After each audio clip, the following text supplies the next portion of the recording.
Hi, I have a story to read to you today. It's called Paula and the Pandemic by Dorothea Lawrence. Let's get started. Paula lives in a red brick house with a bright yellow door.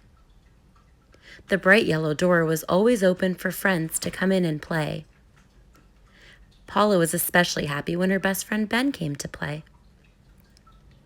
Paula didn't see Ben in a while. Where was Ben? Paula went outside and saw him in the window.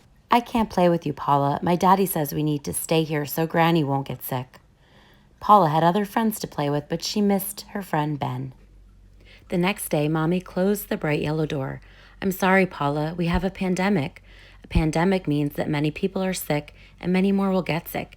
You can't play with your friends for a little while, but if we all stay home, less people will get sick. Daddy started working from home, but he couldn't play with Paula, and Mommy looked a little worried. Paula was sad. She felt alone. She missed her friends and her teachers. She missed the big blue slide at the park. And most of all, she missed Ben. Paula didn't like the pandemic at all. Then one morning, Mommy gave her a tiny seed.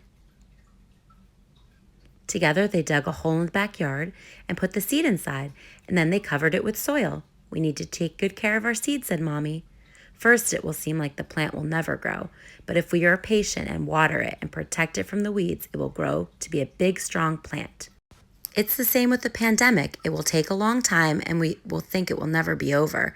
But if we take good care of ourselves and keep waiting, our community will grow back big and strong. Paula liked watering her seed. It seemed like nothing was happening for a long time, but then one day she saw a little sprout with one big green leaf. Paula smiled. Hello, little plant.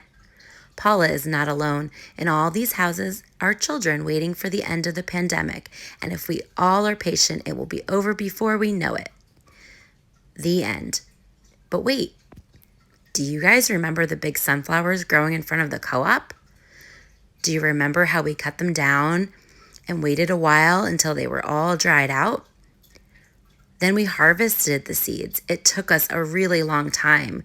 We used tweezers, and all of our friends helped, and we collected all of those seeds into jars so that we can save them for the spring. Well, guess what? It's spring, and I've sent some of those seeds over to you. Did you receive a package in your mail? If you plant them at your house, you can have a great big piece of the co-op and a big, beautiful sunflower growing at your home. Hope to see you guys soon.